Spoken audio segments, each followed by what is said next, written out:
Amis téléspectateurs, bonjour. Nous sommes sur le plateau de Face à l'Afrique. Face à l'Afrique, aujourd'hui, nous allons aborder ces sujets extrêmement importants pour l'Afrique, pour l'émergence de l'Afrique, pour que l'Afrique puisse se retrouver avec ses monnaies ou sa monnaie, comme l'euro. On a vu l'exemple de l'euro, comment l'euro fonctionne en Europe. Alors, pour en discuter, nous avons sur ces plateaux deux intervenants, des invités de qualité. À ma droite, j'ai M. Anissé Mobé, qui est chercheur en sciences sociales, membre du collectif des intellectuels congolais, les défis. À ma gauche, j'ai M. Périmoni Sébastien, vice-président de Solidarité et Progrès. Merci, bonjour. Alors, membre également de l'Institut Schiller. Exact. Très bien. Alors, on rentre tout de suite dans le vif du sujet. La France doit se débarrasser, ou doit-elle se débarrasser de cette manne qui est le franc CFA? C'est un vieux débat, on pourrait dire. Et moi, j'aimerais commencer par rendre hommage à celui qui, peut-être le premier à lancer le débat, c'est le professeur Pouemi, qui déjà en 1979 disait que la France était le seul pays dans le monde à avoir réussi l'extraordinaire exploit de garder sa monnaie dans un pays politiquement libre, ce qui était tout à fait ironique. Et d'ailleurs, à l'époque, il écrivait à quel point cela serait un fardeau à l'avenir pour la France. C'était déjà envisagé, si vous voulez. Donc évidemment, c'était ingérable dès le départ, comme on le voit d'ailleurs aujourd'hui avec l'euro que vous citiez, qui est devenu ingérable. Et donc, évidemment, c'est un débat d'actualité. On voit même des dirigeants africains aujourd'hui, vous l'avez peut-être le cité, M. Déby, qui dernièrement, au mois d'août, a parlé de quitter la zone de franc CFA. Donc aujourd'hui, il y a un vrai débat. Je sais qu'il y a eu plusieurs articles dans Le Monde au courant de cet été sur ce sujet. Donc le débat est lancé et on sait qu'aujourd'hui, le franc CFA, qui était un outil de contrôle monétaire de l'Afrique francophone, ne marche plus de la manière dont on l'espère. Donc évidemment, même en France, la question se pose de s'en débarrasser, entre guillemets. Monsieur Anissé Mobé, ceux qui ont essayé de se débarrasser de ces francs CFA, or se trouvent à la CPI et d'autres enterrés. Que pensez-vous de tout cela? Oui, d'abord, notre ami a fait allusion. Il y a une phrase assez énigmatique quand il dit, voilà, la France a réussi cet exploit de garder sa monnaie dans des pays théoriquement indépendants. Effectivement, c'est vraiment un exploit extraordinaire, puisque comme nous l'avons souligné lors d'une précédente émission, franc CFA, c'était déjà en vigueur avant 1960. À l'époque, c'était franc de colonies françaises d'Afrique.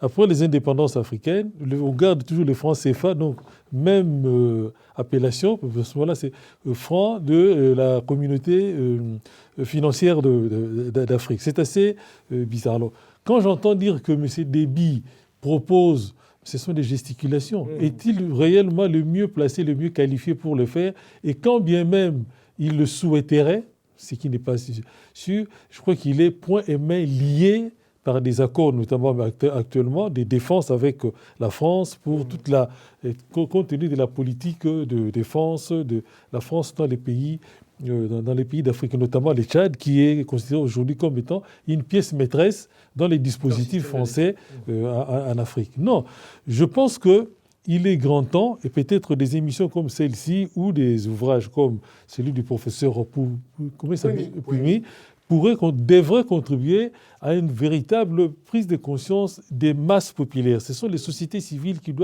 il faut les faire entrer dans les débats pour peser sur les orientations à prendre. Parce que jusque-là, le débat est plutôt franco-français sur le franc CFA. Lorsque la meilleure illustration, c'est lorsqu'a été imposée la dévaluation en 1994. Les Africains n'ont pas été associés ni à la conception, ni à la mise en place, ni surtout au suivi des conséquences du franc CFA.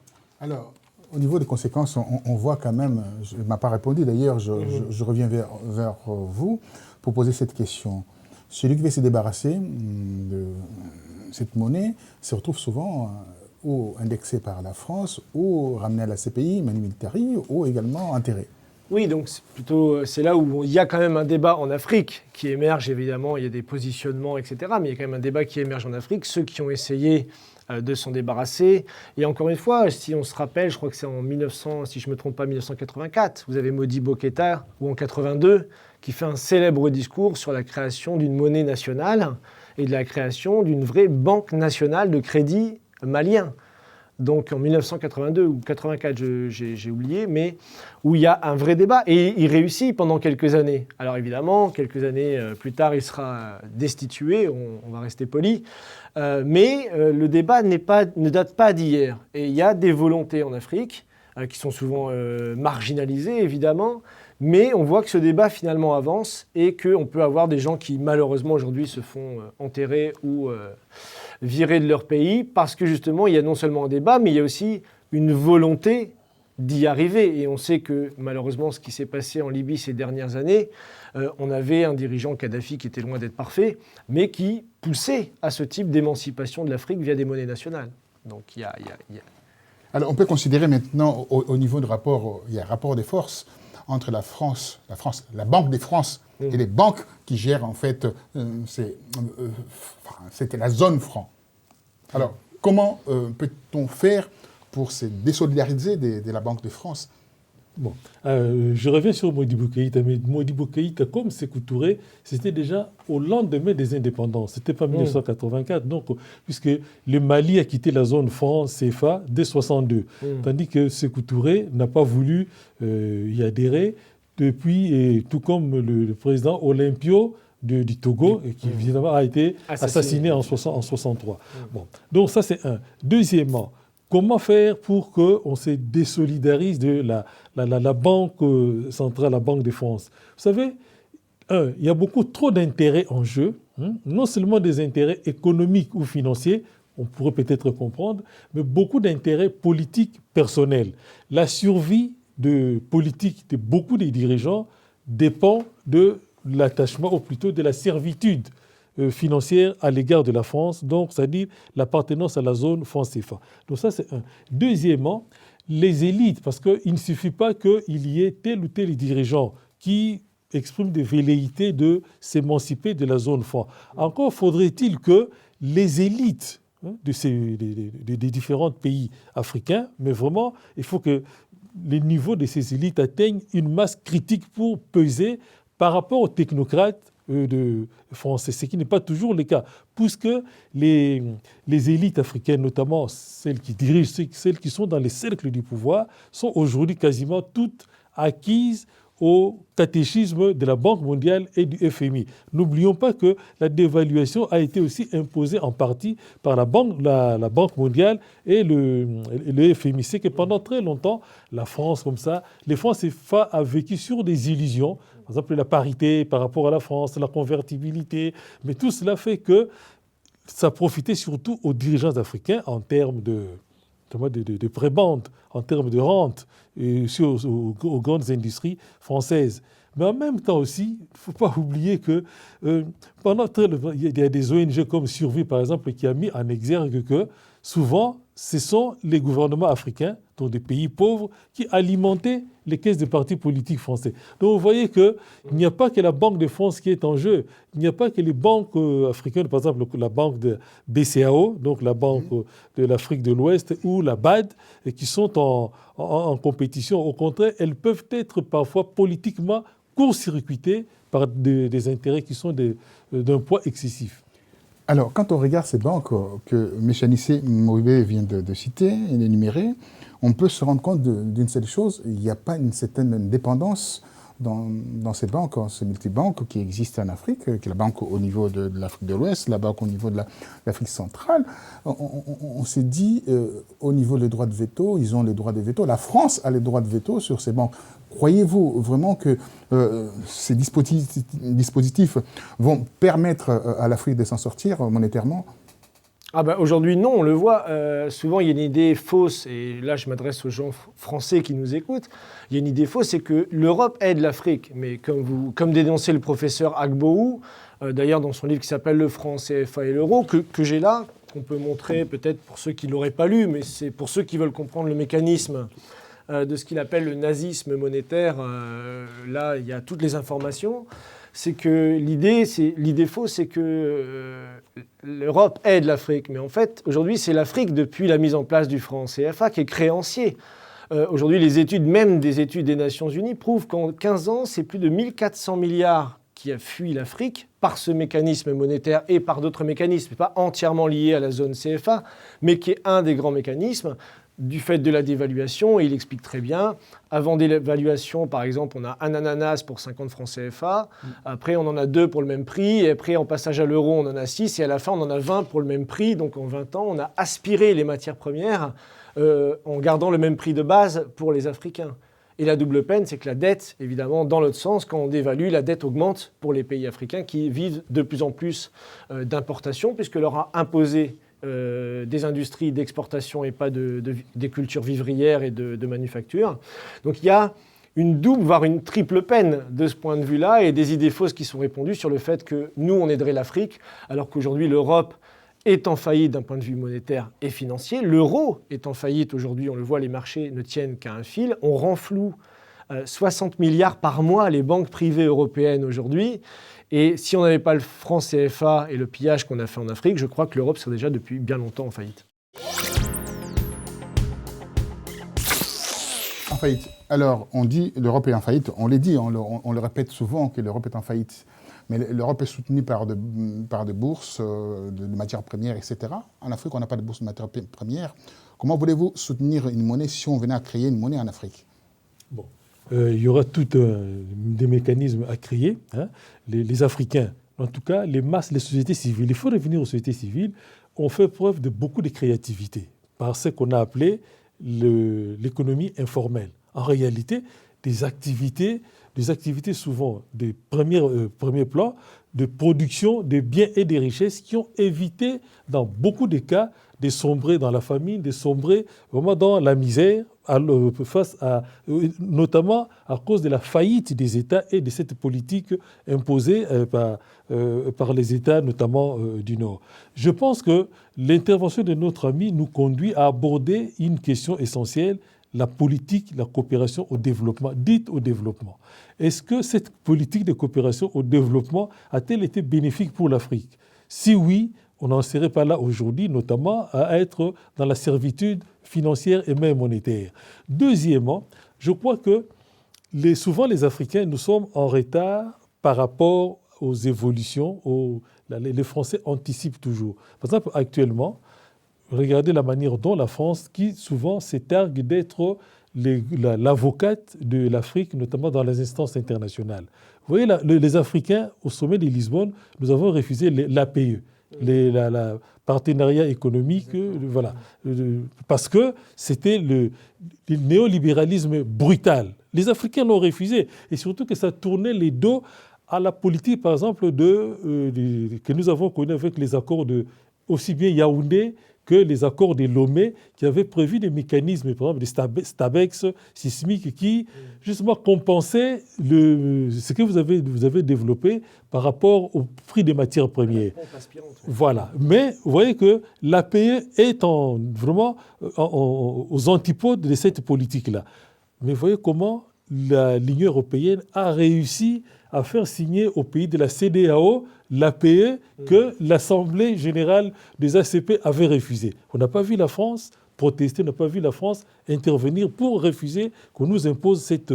Deuxième élément, vous savez, actuellement en France, on parle beaucoup de diplomatie économique. Mais qu'est-ce que cela veut dire?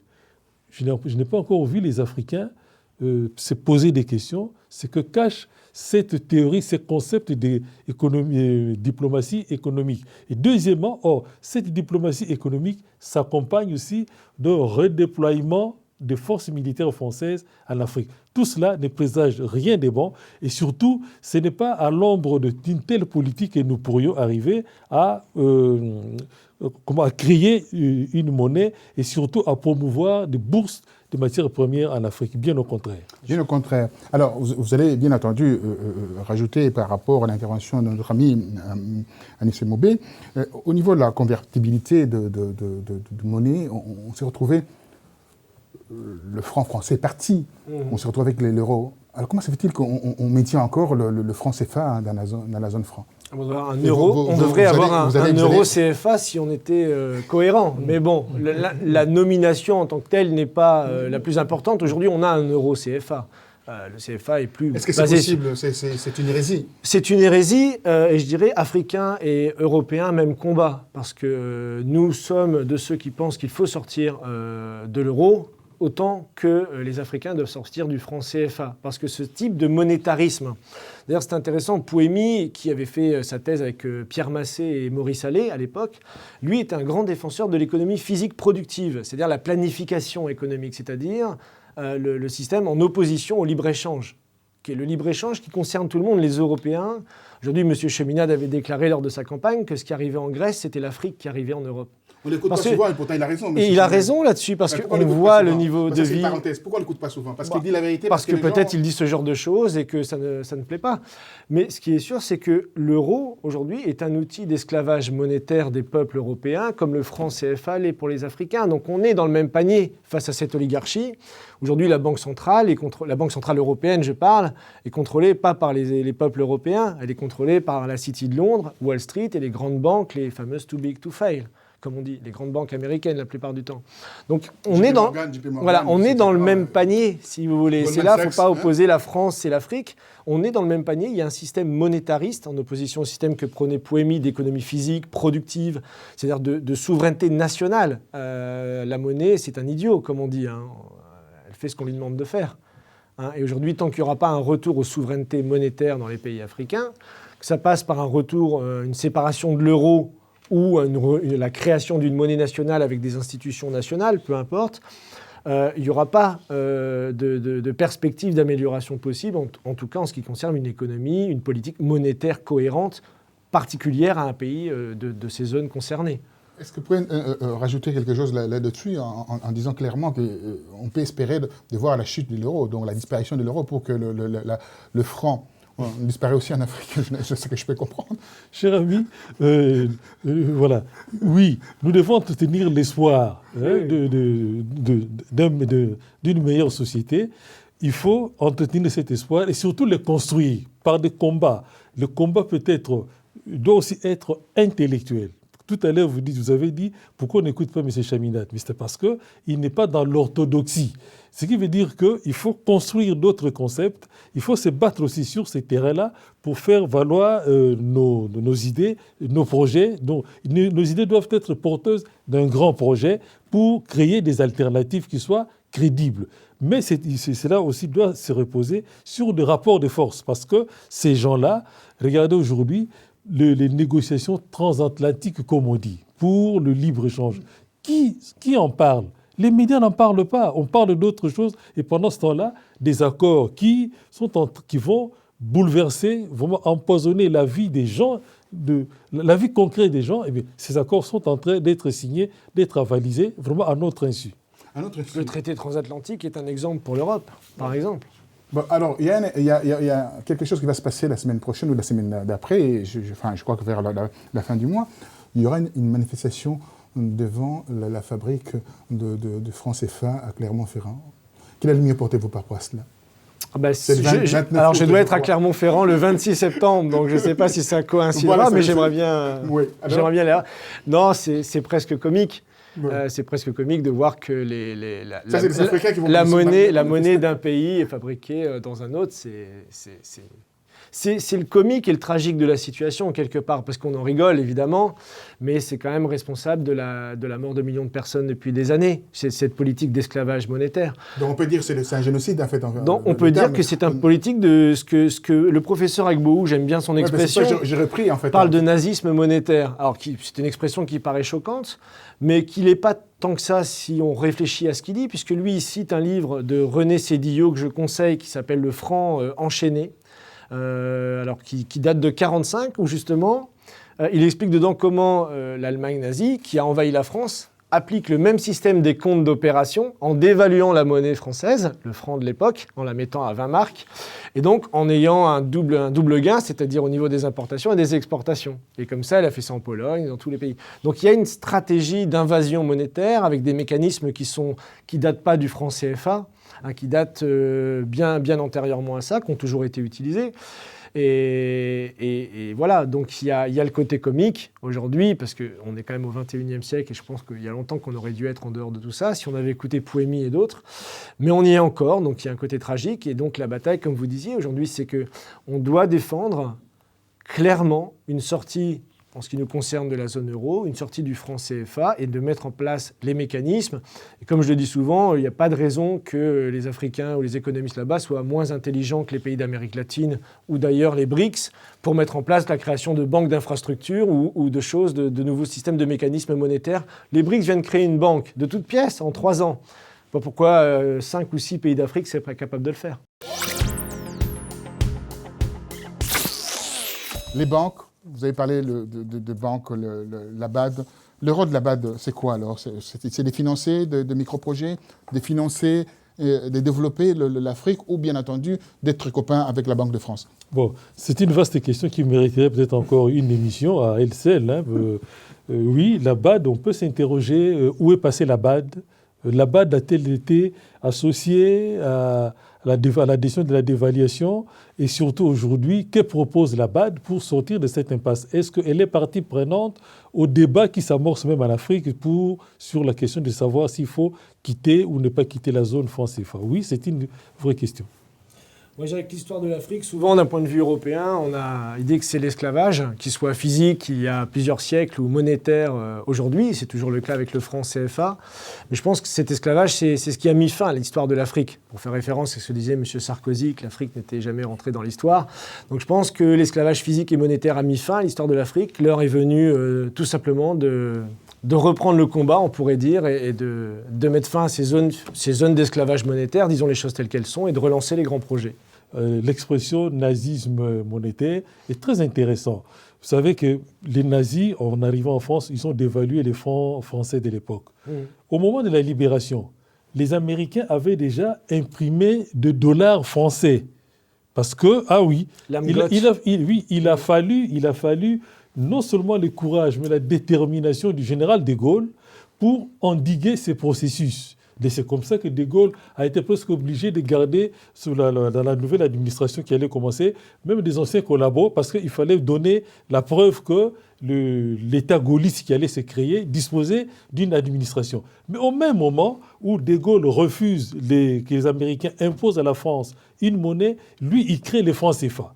Donc voilà, je pense que les Africains doivent se poser beaucoup de questions d'une manière hardie, d'une manière critique et d'une manière courageuse. Alors, au niveau de laboratoire, il y a le laboratoire au niveau de test de monnaie. On a essayé avec aussi, après Sékou Touré, il y a eu le franc guinéen aujourd'hui. On peut prendre l'exemple avec le franc congolais qui était le franc belge à l'époque. Et puis, comment on peut dire, est-ce qu'on s'en sort mieux quand on a sa monnaie locale? Vous savez, tout à l'heure, notre ami disait il y a parfois un côté comique dans tout cela. Rappelez-vous que pendant très longtemps, à Kinshasa, à l'époque où vous et moi, nous étions encore à Kinshasa, les Congolais de Kinshasa préféraient faire des transactions du côté de Brazzaville avec les francs CFA plutôt qu'avec le Zaïre monnaie. Je m'en souviens. Le franc CFA avait beaucoup de succès auprès des Kinois. Il fallait...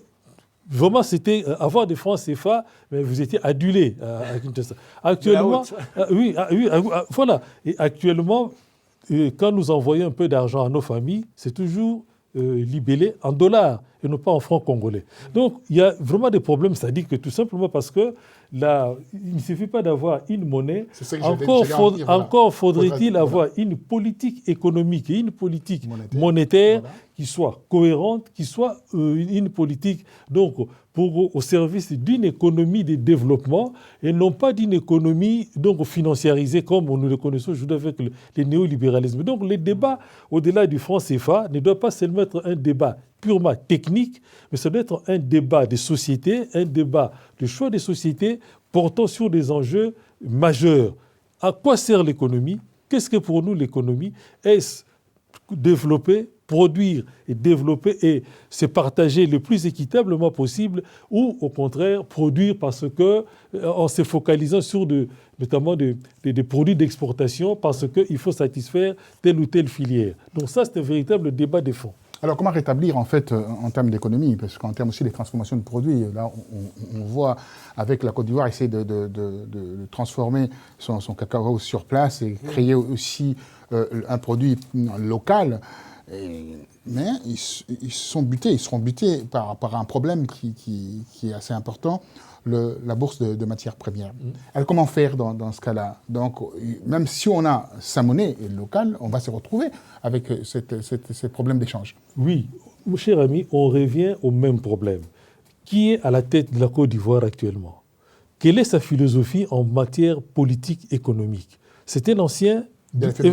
Voilà, donc il a une orientation idéologiquement parlant, il est situé. Donc on peut se poser la question, que peut-on espérer dans un pays comme la Côte d'Ivoire quand les populations ont cette volonté de pouvoir sortir de cette servitude monétaire? Que peut-on espérer lorsqu'on est dirigé par des gens qui ont une idéologie arrêtée, orthodoxie financière de la Banque mondiale? Je pense qu'on revient donc à ces problèmes de fond, qui est le problème du choix des dirigeants, des élites qui doivent diriger l'Afrique. Alors les élites, je passe à une élite, un dirigeant qui vient d'avoir la primature au Bénin, qui est M. Zinsou, qui est le grand défenseur du franc CFA. Croyez-vous que les Africains vont s'en sortir avec cette histoire de nomination à 9 mois des élections présidentielles, qui va devenir hélico presto, enfin il va devenir de fait président de la République. On sait comment ça se passe en Afrique. Et vous ne répondez pas pour l'instant. Oui, non, on peut déjà hypothétiser facilement sur l'avenir de cette élection, je pense. Mais non, à partir du moment où on ne sortira pas, et là peut-être où il y a... je pense qu'évidemment il faut dire qu'il faut sortir du débat théorique et amener la question politique, mais il faut aussi, et c'est pour ça que l'économie physique est quelque chose d'important, c'est-à-dire qu'on ne peut pas avoir un débat sur la monnaie sans projet. Et aujourd'hui, qu'est-ce qu'ont fait les BRICS? Pourquoi les BRICS ont créé leur banque de développement d'infrastructures? Parce qu'il y avait le canal du Nicaragua à faire, il y avait le canal de Suez à faire, il y avait des chemins de fer à grande vitesse au Kenya ou des centrales nucléaires ou ailleurs, il y avait un canal en Thaïlande à construire. Enfin, c'est-à-dire la monnaie suit le projet. Et c'est souvent ça qu'on néglige. Et aujourd'hui, si on ne met pas de l'avant des projets aux gens au Congo, il existe un projet pour faire 9000 km de chemin de fer au Congo, une boucle pour vraiment désenclaver le pays. Congo RDC. RDC. Voilà. Si on montre aux gens ce projet, qu'est-ce que ça va leur apporter, à ce moment-là, les mécanismes financiers suivront quelque part. La logique sera facile. Parce que l'argent, ça se crée. C'est ce que je disais sur les banques européennes. Il n'y a pas d'argent pour les Grecs, il n'y a pas d'argent pour les migrants, mais il y a 60 milliards par mois pour les banques privées qui sont en faillite. Donc le problème n'est pas l'argent ou les mécanismes. Le problème, il est vraiment politique et du projet. Et je pense qu'il doit y avoir une emphase aujourd'hui, en particulier dans la diaspora africaine et chez les représentants, pour montrer les projets concrets. Lumumba se battait pour des projets concrets. Nkrumah s'est battu pour le barrage d'Akosombo des années 60, qui était fait par Kennedy, ce qui lui a valu malheureusement d'avoir quelques problèmes, à Kennedy aussi. Donc il y a tout un ensemble de projets que même les Africains ne connaissent pas. Donc il faut les mettre de l'avant et dire, voilà, ça c'est l'avenir de notre pays, et il faut trouver les moyens financiers pour le mettre en place. Et ça, c'est souvent un débat là où on s'arrête, en fait. On s'arrête. Alors, on va s'arrêter. D'ailleurs, on arrive au thème de notre mission. Il nous reste 3 minutes. minutes. Alors, juste 3 minutes, voilà. Répondez à 1 minute 20 par rapport à ce que... compléter. L'exemple des BRICS est très intéressant parce que quand on sait l'échec qu'a connu le projet NEPAD, donc il faudrait s'inspirer, approfondir l'exemple des BRICS pour aller plus loin, notamment pour les pays africains. Qu'est-ce qu'on peut faire? Qu'est-ce que nous devons faire? C'est-à-dire avoir un projet mûri et politiquement parlant, créer des rapports de force pour que par après, on puisse financer des projets. À 50 ans, on peut toujours avoir cette discussion en disant qu'est-ce qu'on peut faire? Vous savez, oui, 50 ans, c'est à la fois beaucoup et peu dans la vie de peuple. Donc, oui, il faut inlassablement commencer et recommencer. Ça, c'est Roosevelt qui le disait. Hein. Donc, Roosevelt a trouvé, quand il a été élu président des États-Unis, le pays était dans un état catastrophique. Mais voilà, on sait ce que les New Deal a produit, aussi bien de positif que de moins bien. On a évoqué des élites, l'élite africaine. Mais cette élite, on voit à travers cette élite, il y a le formatage. Ce formatage, on sort de l'ENA, on sort de la HEC, on sort des grandes écoles, Sciences Po. Est-ce que, croyez-vous, avec ces élites-là, on peut faire quelque chose en Afrique? Je pense que On va terminer avec ça. idéologiquement, non. Par contre, si le vent tourne et le contexte change, on peut le voir, on l'a vu, Tsipras qui a balayé la gauche et la droite en 6 mois de temps. En Angleterre, on a Jeremy Corbyn qui va remporter peut-être la victoire du Parti travailliste. On voit des changements où même les élites derrière sont obligées de s'adapter. Donc, dans un changement de contexte, il peut y avoir des changements. Mais idéologiquement, non. Les gens qui sont formés au monétarisme, à l'idéologie du monétarisme anglo-saxon, aujourd'hui, il n'y a aucun espoir qui change le système. Oui, mais je crois que notre ami a tout à fait raison. L'exemple grec est assez édifiant. Je pense que il est fatigué aujourd'hui, Tsipras, on le pousse vers la porte. Oui, bien sûr. Mais bon, c'est pas étonnant. C'est pas étonnant qu'on le pousse vers la porte parce que cet exemple risque de faire contagion. Oui. Et effectivement, il faut s'employer pour que dominos, alors, en fait. Oui, il faut s'employer pour qu'il fasse tache d'huile sur les autres pays de l'Union européenne. Alors voilà donc la problématique du franc CFA. C'est un problème extrêmement complexe. Quand je dis extrêmement complexe, là on voit à travers la discussion que nous venons d'avoir qu'il faut bien sûr prendre le temps de régler, de voir comment s'en sortir de cette zone franc. Je vous dis merci et à très bientôt. Au revoir.